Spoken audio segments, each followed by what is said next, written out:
Hello students, welcome to Matrix Science Academy impel batch. Dear student, आजचा आपला topic आहे states of matter.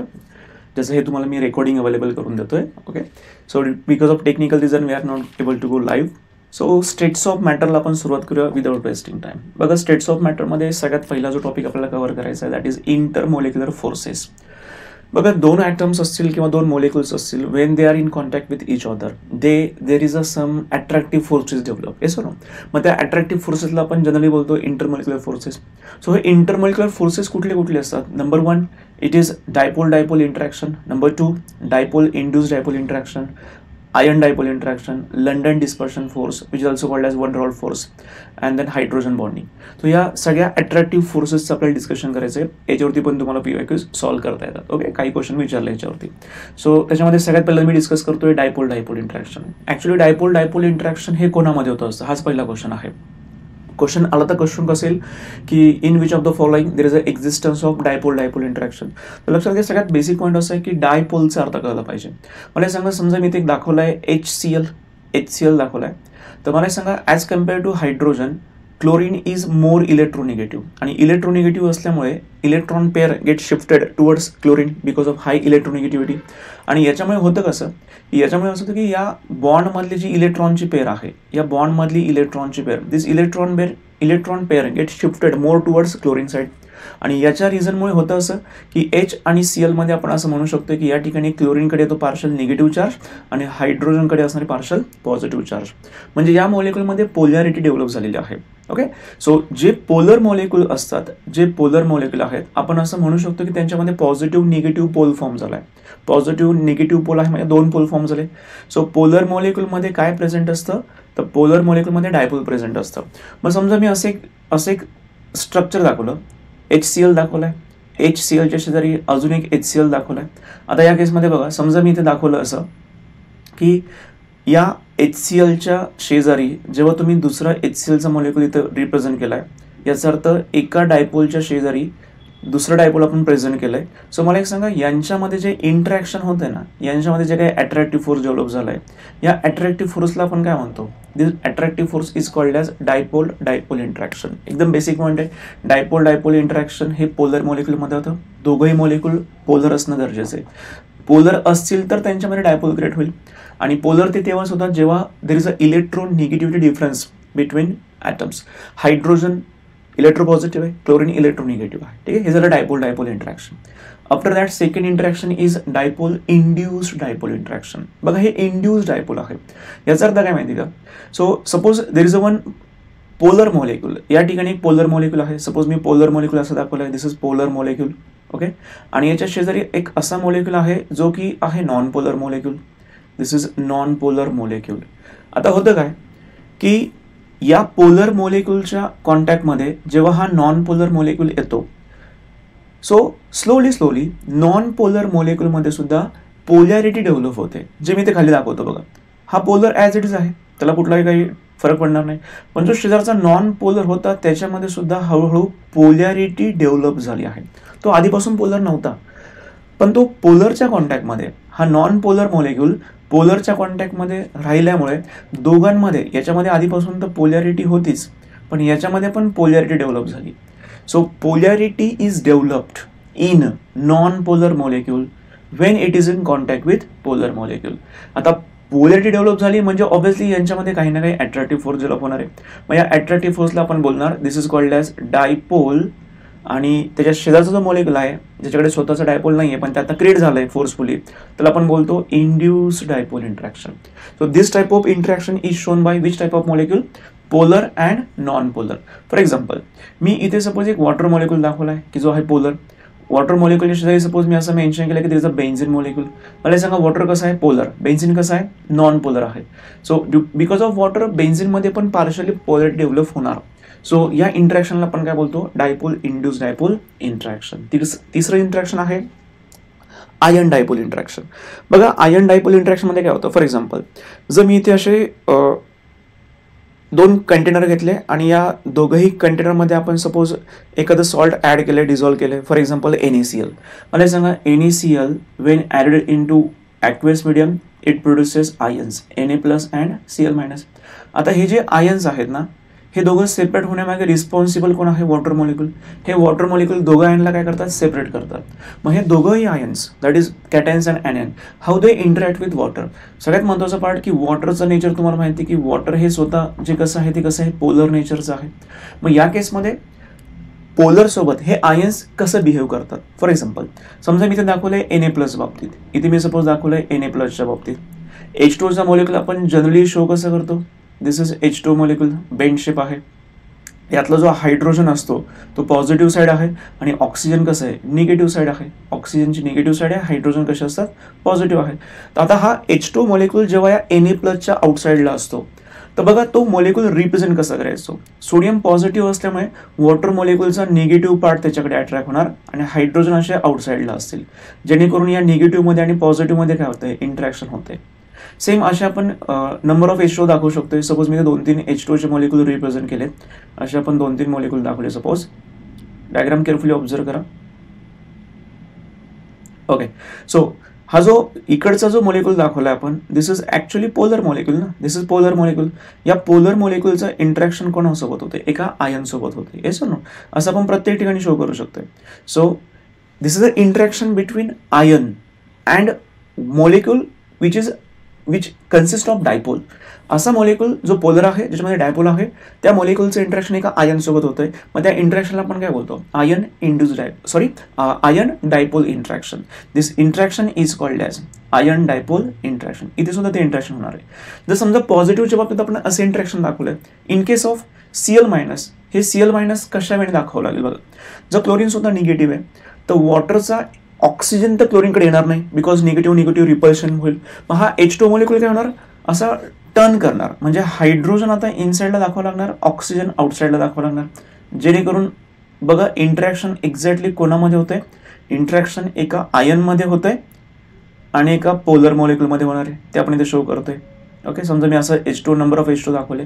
आता interaction बघा कशा वेळेने होतं या केसमध्ये की in this case negative ion interacts with positive hydrogen, negative ion interacts with positive hydrogen and so on. आता हे जे इंटरॅक्शन मी दाखवलं ना तुम्हाला, या इंटरॅक्शनला काय बोललं जातं? This interaction is called as ion आणि H2 मध्ये काय प्रेझेंट आहे? डायपोल आहे. So this interaction is called as ion dipole interaction. ठीक आहे, चल पुढचं बघूया आता इंटरॅक्शन कुठलं आहे. It's a London dispersion forces. तर तुम्हाला कोणी विचारलं की आपण जेवढे काही इंटरॅक्टिव्ह फोर्सेस बघतोय त्यांच्यामध्ये सगळ्यात विकेस्ट इंटरमॉलिक्युलर फोर्स कुठला असतो? तर तो असतो लंडन डिस्पर्शन फोर्स. आणि स्ट्रॉंगेस्ट कुठला विचारला तर तो असतो hydrogen bonding. So London dispersion force कसा डेव्हलप होतो समजून घ्या. ॲक्च्युली हा फोर्सेस खूप वीक फोर्स आहे. आपल्या सराउंडिंगला पण भरपूर सारे गॅसेस मॉलिक्यूल आहेत. तर ते गॅसेस मॉलिक्युल्स एकमेकांसोबत जे इंटरॅक्ट करत आहे त्यांच्यामध्ये एकदम खूप खूप खूप कमी अट्रॅक्टिव्ह फोर्स आहे. मग तो जो अट्रॅक्टिव्ह फोर्स आहे त्यालाच आपण काय बोलतो? This attractive force is called as London dispersion force. It is also called as Van der Waals force.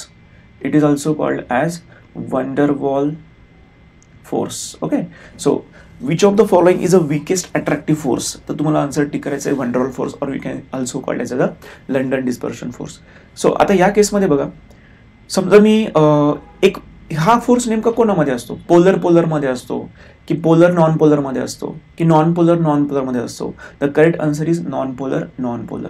एक असा मॉलिक्यूल आहे जो की आहे नॉन पोलर, त्याच्या शेजारी दुसरा एक मॉलिक्यूल आहे आणि तो सुद्धा कसा आहे? नॉन पोलरचा आहे. आणि तरी यांच्यामध्ये काही ना काही वीक अट्रॅक्टिव्ह फोर्स. बघा दोघंही नॉन पोलर असल्यामुळे कुठलाच स्ट्रॉंग अट्रॅक्टिव्ह फोर्स राहणार नाहीये. फार काय होणार आहे? Nucleus of first atom attract the electron of other atom किंवा nucleus of second atom attract the electron of first atom. ते खूप कमी अट्रॅक्टिव्ह फोर्सेस होतो आणि मग त्या कमी अट्रॅक्टिव्ह फोर्स असल्यामुळे हे दोन मॉलिक्यूल इझिली काय होतात? सेपरेट होतात. त्यांच्यातला अट्रॅक्टिव्ह फोर्स खूप कमी असतो. तर आता महत्त्वाचं काय की London dispersion force is exist between non polar molecule. याच्यासाठी एवढं इनफ आहे. ओके, सो याच्या पुढचं आपण बघू हायड्रोजन बॉन्डिंग. सो लक्षात घ्या, हायड्रोजन बॉन्डिंग हे कोण दाखवत असतं? असे मॉलिक्युल्स, समजा इथे एक मॉलिक्यूल आहे, या साईडला दुसरा मॉलिक्यूल आहे, तर कुठल्या तरी एका मॉलिक्यूलमध्ये कंपल्सरी असतं की हायड्रोजन तर असलाच पाहिजे, इलेक्ट्रोपॉझिटिव्ह हायड्रोजन असलाच पाहिजे. आणि जो दुसरा मॉलिक्यूल असेल त्याच्यामध्ये कुठलाही इलेक्ट्रोनिगेटिव्ह ॲटम चालतो. इथे मी मेन्शन करतोय any इलेक्ट्रोनिगेटिव्ह item.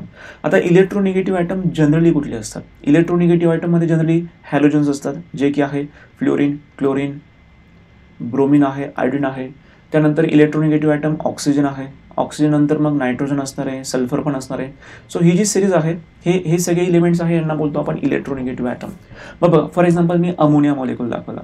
Ammonia molecule, अमोनियाचा formula काय NH3, आणि या अमोनियामध्ये बघा हायड्रोजन बॉन्डिंग कशा वेळेने होते.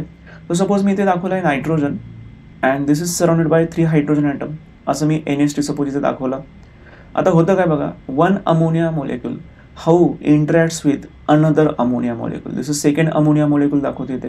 Okay, this is second ammonia molecule. So यांच्यामध्ये काय होतं आहे की कुठल्या ना कुठल्या मॉलिक्यूलमध्ये तुम्हाला एक इलेक्ट्रोनिगेटिव्ह ॲटम सापडला आहे जो की आहे नायट्रोजन, आणि दुसऱ्या मॉलिक्यूलचा आहे इलेक्ट्रोपॉझिटिव्ह हायड्रोजन. आता यांच्यामध्ये काय होतं आहे, इलेक्ट्रोनिगेटिव्ह आणि इलेक्ट्रोपॉझिटिव्ह यांच्यामध्ये होतं आहे अट्रॅक्टिव्ह फोर्स, आणि त्या अट्रॅक्टिव्ह फोर्सलाच आपण काय नाव देतो, this attractive force is called as hydrogen bonding. This attractive force is called as hydrogen bonding. Okay, आता ओव्हरऑल बघायला तर हायड्रोजन बॉन्डिंग पण 2 टाईपचं असतं. तर आता जे आपण हायड्रोजन बॉन्डिंग डिस्कस केलं आहे त्याला आपण नाव देतो आहे, this is called as intermolecular hydrogen bonding. Intermolecular hydrogen bonding. आणि there is also one another type of hydrogen bonding ज्याला आपण बोलणार आहोत intramolecular hydrogen bonding. Intramolecular hydrogen bonding कसं असतं बघा, सपोज मी एखादं एक्झाम्पल घेतलं पी नायट्रोफेनॉल. मला सांगा जो पी नायट्रोफेनॉल आहे ना, पी नायट्रोफेनॉल याच्यामध्ये मी इंट्रामोलिक्युलर हायड्रोजन बॉन्डिंग दाखवू शकतोय. इंट्रामोलिक्युलर कसं असतं बघा, सपोज तो मॉलिक्युल मी इथे रिप्रेझेंट करतोय.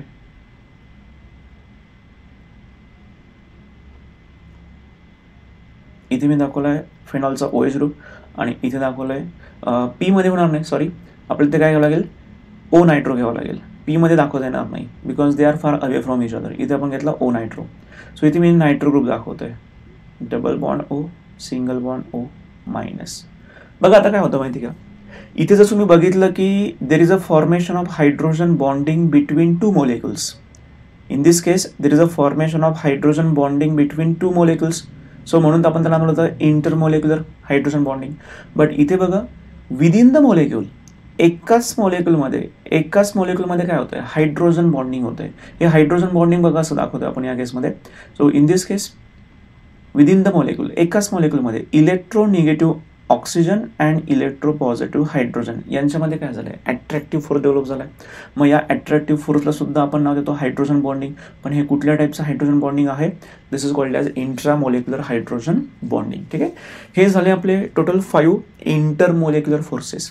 आपण जर मी तुम्हाला आज टोटल PYQ जे पाठवतो ते आहे टोटल काउंट त्याचा 31 क्वेश्चन्स. 31 क्वेश्चन्सपैकी याच्यावरती मला गेस असा आहे की 3 to 4 क्वेश्चन्स आहे जे की आय थिंक 3 क्वेश्चन असतील. 3 क्वेश्चन आहे 2022चे आणि 23चे. या 2 वर्षातले तुम्हाला 2, 3, 4 क्वेश्चन सॉल्व्ह होऊ शकताय या टॉपिकवरती, दॅट इज इंटरमोलिक्युलर फोर्स. आता सगळ्यात महत्त्वाचा टॉपिक आपण डिस्कस करतोय, महत्त्वाचा नाही आय थिंक थोडंसं अजून एक पार्ट बाकी आहे. मग आपण लॉसकडे जाऊया. आता हे सध्या आपण बघूया मेजरेबल प्रॉपर्टीज ऑफ गॅसेस. स्लाइड्समध्ये काहीतरी प्रॉब्लेम झाला आहे, ठीक आहे, असं प्रॉपर विजिबल नाही आहे. Measurable properties of gases generally कुठल्या असतात बघा. या मेजरेबल प्रॉपर्टीज आपण बेसिक कॉन्सेप्टमध्ये पण बघितलं होत्या, mass, volume, pressure, temperature, density, diffusion. तर याच्यामध्ये थोडंसं इम्पॉर्टन्स तुम्हाला द्यायचं आहे टेम्परेचरला, इम्पॉर्टन्स द्यायचं आहे डिफ्युजन ऑफ गॅसला, आणि स्लाइटली इम्पॉर्टन्स मी देतोय प्रेशरला. या 3 टॉपिकचं मी तुम्हाला काही इम्पॉर्टंट कंटेंट सांगतो ते व्यवस्थित बघा, बाकीच्यांचं तर करण्याची गरज नाही आहे. ठीक आहे, सो प्रेशरबद्दल काही इन्फॉर्मेशन सांगतो बघा, की आपल्याला गॅसचं प्रेशर मेजर करायचं असेल तर कुठल्या डिव्हाइसचा वापर करतात. The pressure of gas is measured by manometer. आणि ॲटमॉस्फेरिक प्रेशर मेजर करायचं असेल तर कुठलं डिव्हाइस वापरतात, बॅरोमीटर वापरतात. यांच्यावर तुम्हाला आय थिंक 2021च्या आधी केव्हा तरी एक PYQ विचारला असेल. ओके, रिसेंटली नाही विचारला आहे पण चान्सेस आहे की विचारलं जाऊ शकते की pressure of gas is measured in manometer where as atmospheric pressure is measured by barometer. आता प्रेशर ऑफ गॅस म्हणजे काय, फॉर एक्झाम्पल एखादं कंटेनर आहे आणि या कंटेनरच्या इनसाईडला कुठला ना कुठला गॅस मॉलिक्यूल आहे. आता या गॅस मॉलिक्यूलने आतल्या साईडला किती प्रेशर क्रिएट केलं आहे, तर इथे मला ते दिसतं समजा 1 ॲटमॉस्फिअर, 2 ॲटमॉस्फिअर. तर हे गॅसचं प्रेशर मेजर करण्यासाठी जे वापरतो आपण ते काय वापरतो, मॅनोमीटरचा यूज करतो, एक डिव्हाइस आहे. आणि ॲटमॉस्फेरिक प्रेशर मेजर करायचं आहे, समजा एखादा असा एक ओपन कंटेनर आहे आणि याच्यावरती काही ना काही प्रेशर आहे. ओके, सो ॲटमॉस्फेरिक प्रेशर किती आहे हे मेजर करायचं असेल तर आपल्याला यूज काय करायचं असतं, बॅरोमीटरचा यूज करायचा असतो. हे दोनच पॉईंट महत्त्वाचे अबाउट द प्रेशर. आता टेम्परेचरच्या बाबतीत ही स्केल आपण याच्या आधी पण बघितली आहे की आपण डिग्री सेल्सिअस टू केल्विन हा पार्ट डिस्कस केला आहे. त्यानंतर degree Fahrenheit to degree Celsius पण बघितलं आहे. आणि सगळ्यात महत्त्वाचं असतं degree Celsius to degree Fahrenheit. But this topic is already covered in some basic concept. Yes or no. आणि PYQs आपण त्यावेळेस पण सॉल्व्ह केले होते. तर याच्यावरती, या फॉर्म्युल्यावरती, या शेवटच्या फॉर्म्युल्यावरती तुमचे 2 क्वेश्चन सॉल्व्ह झाले होते, जे की होते कुठल्या वर्षाचे, 2022 आणि 2023 इयरचे होते.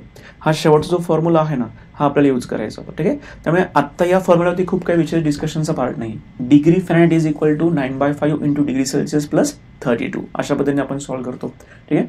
पुढचं थोडंसं आहे महत्त्वाचं. नाही, डेन्सिटीबद्दल एवढं काही विशेष नाही. Simple formula density is equal to mass upon volume. याच्याबद्दल मला काही विशेष असं सांगायचं नाही. त्याचं युनिट माहिती असू द्या kg/m³. पण ते असं काही आजच्या डेटला एक्झाम ओरिएंटेड असं काही विचारलं जाणार नाही आहे. डिफ्युजन ऑफ गॅस मात्र महत्त्वाचा आहे. हा जो फॉर्म्युला आहे ना, हा फॉर्म्युला याच्यावरती आय थिंक तुमचा एक क्वेश्चन तर नक्की सॉल्व्ह होतोय, जो कदाचित विचारला आहे 2023ला आय गेस. ओके, पण 2023ला सापडला नाही तर 2021ला नक्की विचारला आहे. एकदम सिम्पल फॉर्म्युला आहे. आधी हे समजून की डिफ्युजन ऑफ गॅस नेमकं काय असतं. समजा मला एक सांगा, मी असं एक कंटेनर घेतला आहे. Okay, there is one container. कंटेनरचे मी 2 पार्ट करून टाकलेत. एका साईडला सपोज A गॅस आहे, या साईडला B गॅस आहे. आणि इथे एक नॉब आहे. आपण डायग्राम थोडीशी चेंज करू. डायग्राम कशी काढतोय बघा. मला सेम ABच दाखवायचं आहे. सपोज मी कंटेनर असं काहीतरी दाखवलं आहे, असं कंटेनर दाखवलं आहे. ओके, या साईडला कंटेनरचा सेकंड पार्ट आहे. लेफ्ट साईडला A गॅस आहे, B गॅस आहे आणि इथे मध्ये ना ऑन ऑफ नॉब आहे. ओके, मला सांगा, समजा एच्या साईडला जो काही गॅस आहे, जो काही A गॅस आहे, त्याचं प्रेशर समजा हाय प्रेशर आहे. ओके, हाय प्रेशर आहे. आणि Bच्या साईडला थोडंसं लो प्रेशर आहे. मला सांगा, हे जेव्हा मी ऑन करणार, म्हणजे तो स्विच ऑन केला, तर मला सांगा स्विच ऑन केल्यावरती पहिली प्रोसेस काय होणार आहे, ज्या साईडला प्रेशर जास्त आहे तिकडचा गॅस त्या लो प्रेशरकडे काय करणार, ट्रॅव्हल करणार फास्ट. आणि आफ्टर सम टाइम दोघं साईडचं प्रेशर काय होऊन जाणार, बॅलन्स होऊन जाणार. मॉलिक्युल मिक्स पण होऊ शकतील ऑब्व्हियसली. मग जेव्हा हा A नावाचा गॅस B कडे ट्रान्सफर होतोय त्याला असं तुम्ही काय बोलतात, डिफ्युजन बोलताय.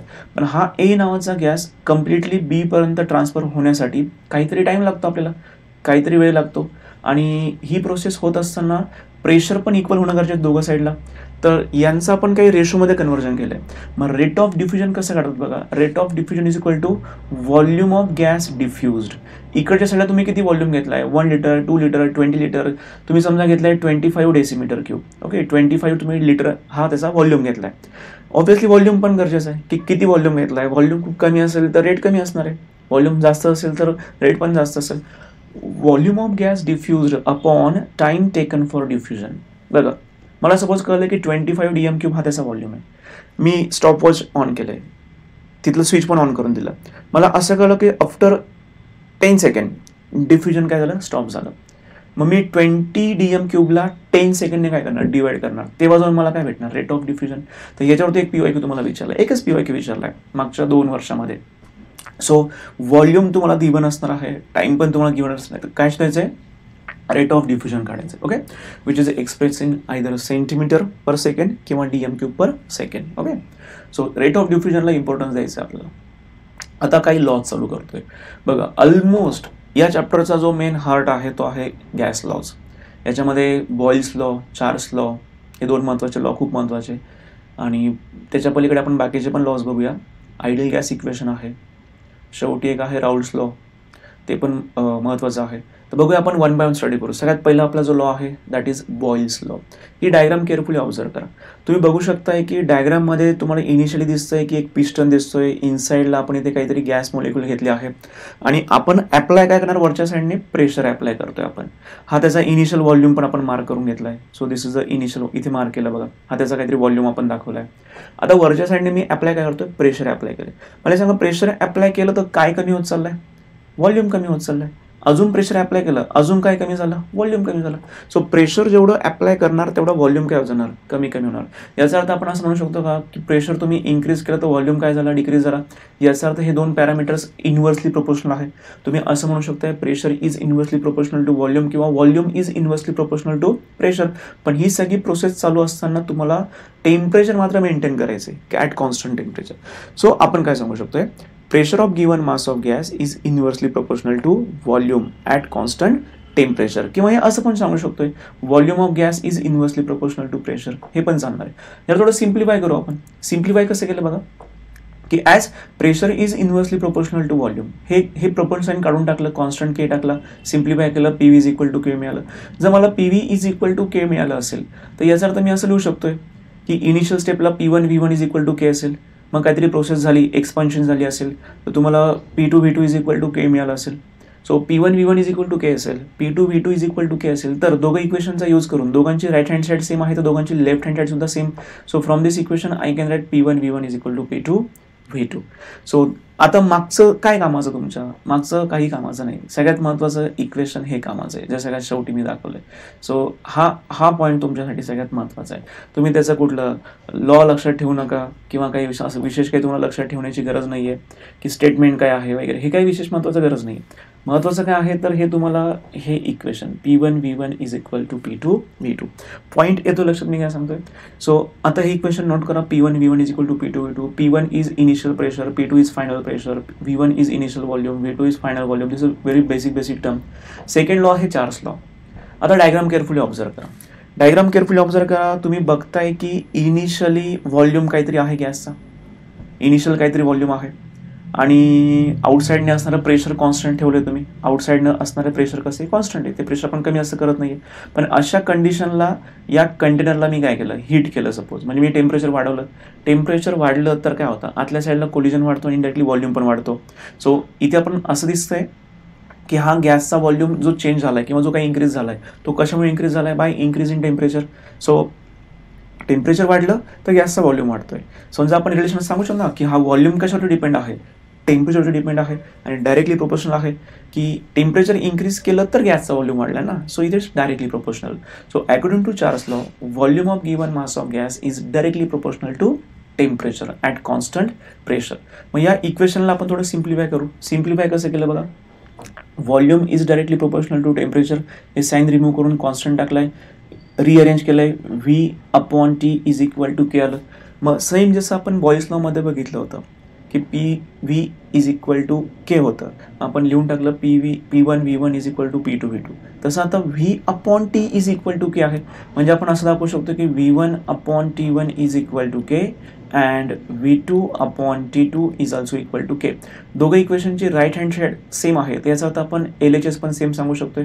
LHS सेम दाखवलं तुम्हाला हे इक्वेशन मिळतं V1/T1 is equal to V2/T2. ठीक आहे. मग बघा मागचं इक्वेशन होतं P1 V1 is equal to P2 V2 आणि आता चार्ल्स लॉचं इक्वेशन आहे V1/T1 is equal to V2/T2.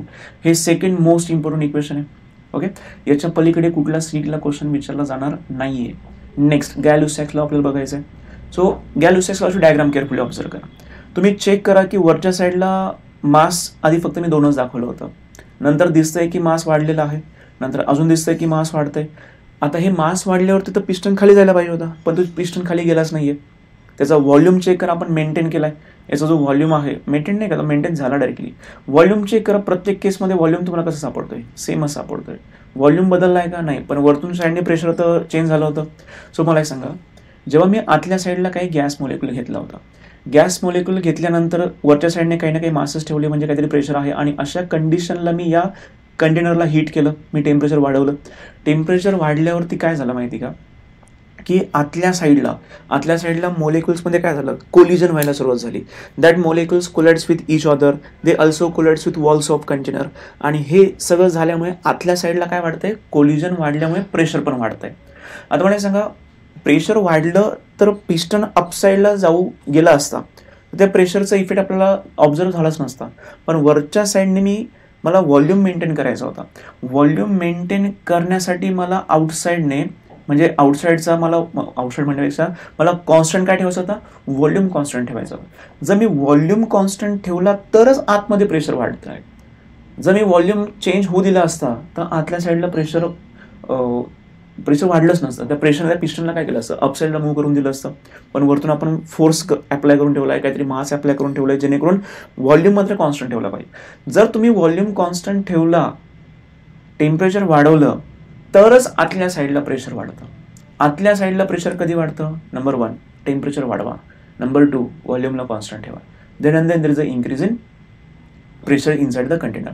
So according to Gay-Lussac's law, pressure of given mass of gas is directly proportional to temperature and the most important point is at constant volume. बस मग याला पण थोडं simplify केलं आपण. याला simplify केलं. So P upon T is equal to K or we can say constant.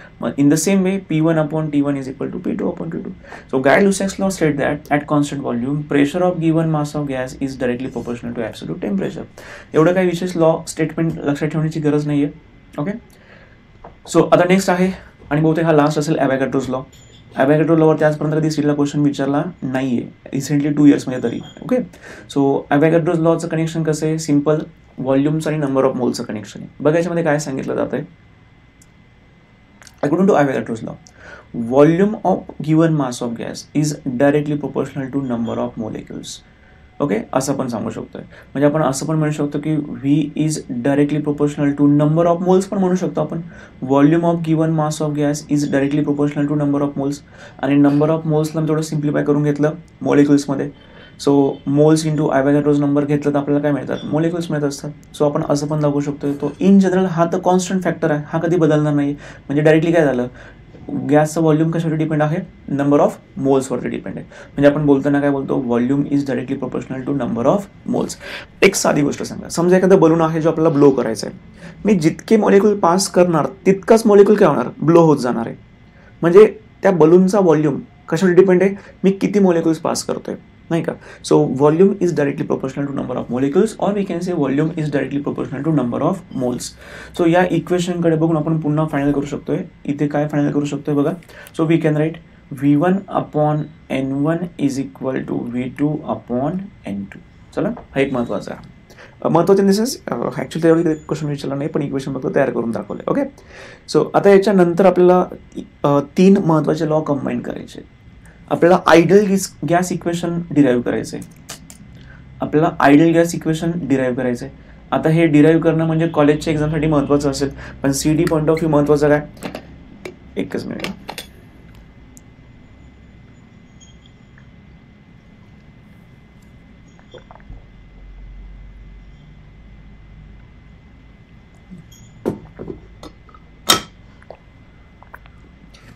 CD point of view सांगतो.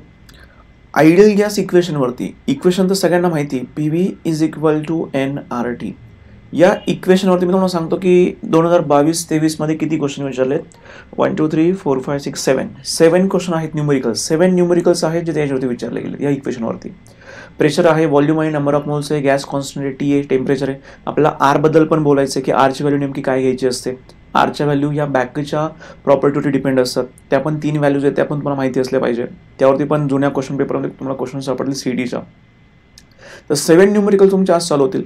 पण अजून एक क्वेश्चन असं पण तयार होतं की आयडियल गॅस इक्वेशन डिराईव्ह करण्यासाठी कुठल्या कुठल्या गॅस लॉचा तुम्ही यूज केला आहे. तर लक्षात घ्या, सिक्वेन्स असा लागतो ABC. A that is Avogadro's law, B Boyle's law आणि C चार्ल्स लॉ. सो या 3 लॉ तुम्ही कंबाईन केले. ABC नाव लक्षात ठेवा, सोपं वाटतं ते. Avogadro's law, Boyle's law, Charles law या तिघांचं कॉम्बिनेशन करून काय तयार झालं? आयडियल गॅस तयार झालं. So according to Avogadro's law, volume is directly proportional to number of moles. According to Boyle's law, volume is inversely proportional to pressure, जे आपण डिस्कस केलं होतं. आणि according to Charles law, volume is proportional to directly proportional to temperature. मग या तिघांना आपण काय करायचं? कंबाईन करायचं. सो या तिघांचं चेक करा. लेफ्ट हँड साईडला व्हॉल्यूमच घेतला आपण intentionally. So volume is proportional to 1/P into T into N. या तिघांचं कॉम्बिनेशन केलं. याच इक्वेशनमधलं हे जे प्रोपोर्शनल साईन आहे ते जर आपण काढून टाकलं तर आपण कॉन्स्टंट R टाकतो. Yes or no? So finally ह्या मॅथमॅटिकल स्टेप्स आपण सॉल्व्ह केल्यात. ते तुम्ही कसे सॉल्व्ह करा, पण महत्त्वाचं काय आहे? PV is equal to nRT and this PV is equal to nRT is the ideal gas equation where R is universal gas constant. तर या आरच्या व्हॅल्यूज पण पेपरला विचारलं जाऊ शकतं. की which of the following value of R is correct, which of the following value of R is incorrect. तर आपल्या सिलेबसमध्ये 3च व्हॅल्यू आहे, पूर्वी जास्त होत्या, आता 3च ठेवल्यात. मग त्या 3 व्हॅल्यूज व्यवस्थित करून जा.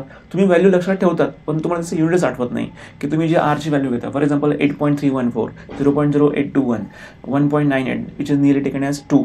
तर यांच्या युनिट तुम्ही विसरले, व्हॅल्यू तर लक्षात राहतात पण तुम्ही त्याचे युनिट विसरले असतात. ठीक आहे. सो आपण आयडियल गॅस इक्वेशनपर्यंत पोहोचलो. आयडियल गॅस इक्वेशन नंतर कंबाईंड गॅस इक्वेशन सुद्धा असतं. समजा आपल्याकडे दोन, आपण असं कंटेनर घेतलंय ज्याच्यामध्ये इनिशियल प्रेशर आहे P1, व्हॉल्यूम आहे V1, टेम्परेचर आहे T1, नंबर ऑफ मोल्स आहे N. तर कुठली तरी एक जरी व्हॅल्यू चेंज केली त्याचं कन्व्हर्जन P1चं काय होतं P2 मध्ये होतं, V1चं V2, T1चं T2, number of moles सेमच राहणार आहे. सो याच्यामध्ये जर आपण आयडियल गॅस इक्वेशन तयार केलं पहिल्या सिस्टीमसाठी तर आपण असं इक्वेशन तयार केलं P1 V1 is equal to N1 R T1, P2 V2 is equal to N R T2. N constant आहे, R पण कॉन्स्टंट दोघांसाठी. मग मला सांगा या इक्वेशनमध्ये N R कॉन्स्टंट आहे, त्याला मी कॉन्स्टंटला सेपरेट लिहून घेतलं, उरला पार्टला पण सेपरेट केलं, मॅथमॅटिकल स्टेप्स आहे, सिम्प्लिफाय केलं. राईट साईडचं इक्वेशन आहे, इक्वेशन नंबर 2 होतं त्याला मार्क करा. इक्वेशन 2 मध्ये पण NR सेपरेट ठेवला, बाकीचे टर्म सेपरेट केल्या. मला सांगा इथे NR आहे, इथे सुद्धा NR आहे. या दोघं इक्वेशनची लेफ्ट हँड साईड सेम आहे, याचा अर्थ राईट हँड साईड सुद्धा सेम दाखवता येईल आपल्याला. सो मग शेवटी तुम्हाला इक्वेशन कुठलं भेटतं P1 V1 is equal to P1 V1 upon T1 is equal to P2 V2 upon T2. ठीक आहे. सो या केसमध्ये हे पण इक्वेशन थोडंसं महत्त्वाचं आहे. पण झालं असं की 2022 आणि 2023 या 2 वर्षामध्ये याच्यावरती एकही क्वेश्चन नाही आला आहे. पण 2021ला तुम्हाला एखादा क्वेश्चन सापडू शकतोय. गिवअप करून किंवा सोडून देऊन चालणार नाही आहे, हा करून ठेवा लागेल तुम्हाला. तर एवढे सगळे आपण इक्वेशन बघितले आतापर्यंत. याच्या पुढे आपण जाऊ. गॅस कॉन्स्टंटला सुरुवात करण्याच्या आधी एक शॉर्ट रिव्हिजन बघा की आपण कुठले कुठले इक्वेशन बघितले. सगळ्यात पहिल्यांदा बॉइल्स लॉ. मला सांगा बॉइल्स लॉ, इथे BL लिहितो बॉइल्स लॉ. बॉइल्स लॉचं इक्वेशन काय होतं P1 V1 is equal to P2 V2. त्यानंतर आपण बघितलं होतं चार्ल्स लॉ. चार्ल्स लॉनुसार काय सांगितलं होतं V1 upon T1 is equal to V2 upon T2. After that Gay Lussac's law. According to Gay Lussac's law काय मेन्शन केलं होतं P1 upon T1 is equal to P2 upon T2. Next होतं Avogadro's law. अवॅगॅड्रोज law काय सांगितलं होतं मी तुम्हाला V1 upon N1 is equal to V2 upon N2. After that ideal gas equation होतं जे खूप महत्त्वाचं आहे, that is PV is equal to NRT. आणि आता सांगितलं आहे कंबाईन गॅस इक्वेशन जे की आहे P1 V1 upon T1 is equal to P2 V2 upon T2. मी तुम्हाला गॅरंटीड देतोय, 100% कॉन्फिडेंटली बोलतोय की Boyle's law, Charles law, ideal gas equation यांच्यावरती 2024ला MCQ येण्याची पॉसिबिलिटी किती पर्सेंट आहे 100% पॉसिबिलिटी आहे. त्यामुळे यांचे तिघांचे इक्वेशन्स व्यवस्थित करून जा, न्यूमेरिकल त्याच्यावरती येण्याचे चान्सेस खूप खूप खूप जास्त आहे. लक्षात घ्या असे स्टेट्स ऑफ मॅटरला वेटेज 1च मार्काचं आहे. आणि जर मी हे सांगतो की यांच्यामधून एखादा क्वेश्चन येऊ शकतो तर लक्षात घ्या विदिन 2 मिनिट्स तुम्ही या चॅप्टरचा फिनिश करू शकताय. ओके. सो थोडा स्मार्ट स्टडी पण करा. आता आपण डिस्कस करू गॅस कॉन्स्टंट. गॅस कॉन्स्टंट म्हणजे आपल्याला कोणाबद्दल बोलायचं आहे R बद्दल बोलायचं आहे. तर Rच्या 3 व्हॅल्यूज आहे, त्या व्हॅल्यूज आपण कशाद्वारे डिस्कस करू. सो गॅस कॉन्स्टंटच्या व्हॅल्यूज शोधण्यासाठी तुम्हाला बाकीच्यांच्या व्हॅल्यूज माहिती असणं गरजेचं आहे. मला हे सांगा मेन इक्वेशन काय PV is equal to NRT. याला रिअरेंज करा R साठी. So R is equal to PV upon NT आहे. सो आता प्रेशर आणि व्हॉल्यूम यांच्या युनिटनुसार R ची व्हॅल्यू ठरत असते. मग त्या R च्या व्हॅल्यूज कुठल्या कुठल्या घेतो आपण डिस्कस करू. The numerical value of R depends upon the units in which pressure and volume are express. So value of R depends upon the unit of pressure and volume. Pressure व्हॉल्यूमचं unit काय त्यानुसार आपण R ची value decide करतो. So ह्या 3 आहेत ज्याच्यामध्ये बघा R ची व्हॅल्यू पहिली आहे 0.0821 ज्याच्यामध्ये लिटर ॲटमॉस्फिअर पर मोल पर केल्विन. दुसरी R ची व्हॅल्यू आहे 8.314 जूल पर मोल पर केल्विन. पुढचे आहे 1.987 calories per mole per kelvin. हे 0.987 जे आहे त्याला नियरली 2 घेतलं तरी चालतं, 2 calories per mole per kelvin. So these are the 3 values of R. Rच्या पण व्हॅल्यूवरती एखादा क्वेश्चन तयार होऊ शकतोय. ओके. आता या चॅप्टरचा जो शेवटचा टॉपिक आहे Dalton's law of partial pressure. Dalton's law of partial प्रेशरवरती जर तुम्ही विचार केला 2022 आणि 2023चा तर दोघं वर्षाचा तुम्ही स्टडी केला तर तुम्हाला डाल्टन्स लॉ ऑफ पार्शियल प्रेशरवरती तुम्हाला 1 2 3 4 क्वेश्चन तुम्हाला सॉल्व्ह करता येतील. ओके, आता मी तुम्हाला आपल्या इम्पल्सच्या टेलिग्रामच्या ग्रुपमध्ये एक PDF शेअर करणार, जी PDF आहे 2022-2023 या 2 वर्षाचे क्वेश्चन्स प्रोव्हाइड करतो. मी तुम्हाला लिहून देणार आहे की तुम्हाला कुठल्या क्वेश्चनसाठी कुठला लॉ यूज करायचा आहे. ओके, ते आपण सगळ्यात शेवटी डिस्कस करू. आधी हे डिस्कस करू Dalton law of partial pressure concept आहे काय नेमकं. डाल्टन्स लॉ ऑफ पार्शियल प्रेशरसाठी तुम्हाला सगळ्यात महत्त्वाचा पॉईंट हा माहिती असला पाहिजे की हा लॉ कुठल्या टाईपच्या गॅससाठी ॲप्लिकेबल आहे. ओके, सो बघा काय सांगितलं आहे. At constant temperature the total pressure exerted by mixture of, सगळ्यात महत्त्वाची लाईन, नॉन रिॲक्टिंग गॅसेस, जे गॅस मिक्स केल्यानंतर एकमेकांसोबत रिॲक्शन शो करत नाही त्यांच्यासाठीच हा लॉ ॲप्लिकेबल आहे. For which of the following Dalton's law is applicable, for which of the following Dalton's law is not applicable, अशा टाईपचं क्वेश्चन तुम्हाला विचारला जाऊ शकतो. मी तुम्हाला एक लिस्ट करून दिली पुढे येणार आहे ती, ज्याच्यामध्ये कुठले गॅस डाल्टन्स लॉ ॲप्लिकेबल आहे, कुठल्या गॅससाठी डाल्टन्स लॉ ॲप्लिकेबल नाही आहे, अशी मी तुम्हाला एक लिस्ट करून दिली आहे. ठीक आहे, आपण पुढे बघूया. सो स्टेटमेंट तर महत्त्वाचं नाही आहे. टोटल प्रेशर काढायचं असेल तर pressure of first gas plus pressure of second gas plus pressure of third gas आपण काढू शकतोय. हे जे P1 टर्म आहे ना, P1चा अर्थ काय, it's a partial pressure. Partial pressure of first gas, partial pressure of second gas, partial pressure of third gas, असे आपण प्रेशर घेतले. आता हे जे पार्शल प्रेशर असतात ते नेमके फाइंड आउट कसे करायचे, याच्यावरती 4 क्वेश्चन विचारले. 2022-2023 यांच्यामध्ये 4 क्वेश्चन विचारले गेले. सो या केसमध्ये बघा, पार्शल प्रेशर काढण्याचा एक सिंपल फॉर्म्युला तुम्हाला दिला आहे. Pressure of first gas is equal to, त्याला आपण असं म्हणू, P1 is equal to x1 into PT. PT म्हणजे P टोटल प्रेशर त्यांनी दिलेलं असतं. टोटल प्रेशर त्यांनी दिलं आहे. तुम्हाला कदाचित मोल फ्रॅक्शन सुद्धा काढावा लागतो. मोल फ्रॅक्शन कसा काढतो, x1, समजा 2 गॅसेस आहेत तर x1 is equal to N1 upon N1 plus N2. हे आपण आधी पण शिकलो आहेत, तुम्हाला माहिती सॉल्व्ह कसं करायचं असतं. सो आधी x1 काढून घ्या, मग त्या x1ला PT मल्टिप्लाय करा, तेव्हा तुम्हाला त्या एकट्या गॅसचं काय भेटणार, प्रेशर भेटणार. या छोट्याशा इक्वेशनवरती 4 क्वेश्चन विचारले गेले. लक्षात घ्या, CD पॉईंट ऑफ व्ह्यू हे पण महत्त्वाचं आहे. फाईन. सो याच्यामधला P1 म्हणजे काय, partial pressure. Sir partial pressure आणि प्रेशरमध्ये काय फरक असतो, दोघांमधला फरक सांगतो बघा मी तुम्हाला. समजा एका कंटेनरमध्ये नॉन रिॲक्टिंग गॅस घेतला आहे A plus B plus C पण घेतला आहे सपोज, आणि मला असं कळलं की इनसाईडचं जे प्रेशर आहे ते सपोज 7.5 ॲटमॉस्फेरिक प्रेशर आहे. तर मला सांगा, मी आत्ता सांगू शकतो का की out of 7.5 atmospheric pressure what is the pressure of B gas, what is the pressure of A gas, ते आपण नाही सांगू शकतो. तिघांचं मिळून 7.5 आहे, that is total pressure. But त्या एकट्या गॅसचं प्रेशर आपल्याला माहीत नाही. मग त्या एकट्या गॅसचं प्रेशरलाच काय बोलतात, पार्शल प्रेशर बोलतात. Partial pressure of A, partial pressure of B, partial pressure of C. समजा मला इक्वेशन तयार करायचे, मी असं तयार करू शकतोय, partial pressure of A is equal to mole fraction of A multiply by total pressure. In the same way partial pressure of B is equal to mole fraction of B into total pressure and so on. आपण CDचे पण काढू शकतो. ठीक आहे. So अशा वेळेने या टाईपच्या फॉर्म्युलाजवरती तुम्हाला 4 क्वेश्चन सॉल्व्ह करायचे. हे क्वेश्चन सॉल्व्ह करताना मोल फ्रॅक्शन कदाचित डायरेक्टली दिलं जाणार नाही, तर मोल फ्रॅक्शन स्वतः आधी काढून घ्यायचा असतो. तो कसा काढतो हे आपल्याला सगळ्यांना माहिती आहे. ठीक आहे. सो महत्त्वाचं जे टॉपिक आहे ते आपण इथे कव्हर केले. आता एक छोटासा पॉईंट आहे जे की कधीच विचारलं जाऊ शकतं, विचारलं गेलं पण आहे. वेपर प्रेशर, विस्कोसिटी आणि सरफेस टेन्शन या 3 इम्पॉर्टंट प्रॉपर्टीज आहे एखाद्या लिक्विडच्या. आता या लिक्विडबद्दल बोलतोय आपण, तर यांचं तुम्हाला युनिट विचारले गेलेत.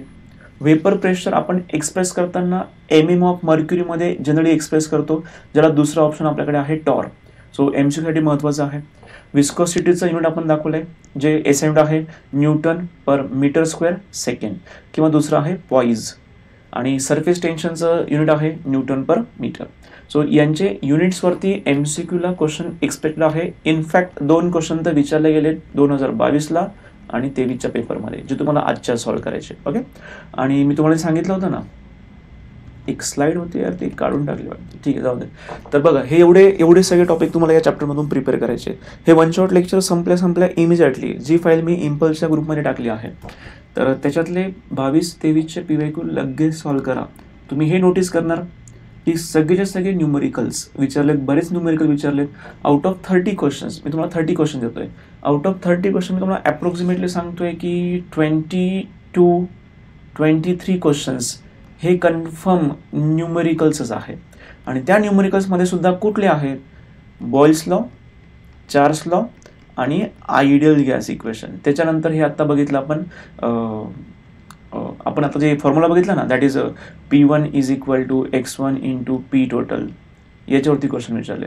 यांच्या सगळ्यांचं मिळूनच तुम्हाला काउंट किती सापडणार माहिती आहे का, अप्रॉक्सिमेटली 22-23 क्वेश्चन सापडतील. मी तुम्हाला हे पण सांगतो, बॉयल्स लॉवरती क्वेश्चन विचारले गेले टोटल 3, चार्ल्स लॉवरती क्वेश्चन विचारले गेलेत 6 क्वेश्चन, आयडियल गॅस इक्वेशनवरती क्वेश्चन विचारले गेलेत 7 क्वेश्चन, याच्या इक्वेशनवरती क्वेश्चन विचारले 4 क्वेश्चन. यांचाच काउंट बघा झाले किती, 10, 17 प्लस 3 21 क्वेश्चन्स. मी तुम्हाला 22 सांगितले होते. 21 क्वेश्चन्स आहे जे न्यूमेरिकलचे आहे. पण एक न्यूमेरिकल असं पण होता की डिफ्युजन ऑफ गॅसचा फॉर्म्युला, डिफ्युजन ऑफ गॅसच्या फॉर्म्युलावरती पण एक क्वेश्चन विचारला न्यूमेरिकल्स, म्हणजे टोटल 22 क्वेश्चन झाले. ठीक आहे. सो 2022 आणि 2023चे 30 क्वेश्चन्स आहेत विचारलेले. 30 क्वेश्चनपैकी 22 क्वेश्चन्स तर न्यूमेरिकल्स आहेत. खूप 2-3 फॉर्म्युलेस करून तुमचे ऑलमोस्ट CETचं प्रिपरेशन होत आहे. तर या चॅप्टरला हार्डली CETसाठी वेळ किती दिला पाहिजे तुम्ही, 5 मिनिट दिले पाहिजे. 5 मिनिटात या चॅप्टरचा मार्क निघून येतात. ठीक आहे. चला आता आजचं सेशन आपण इथे स्टॉप करूया.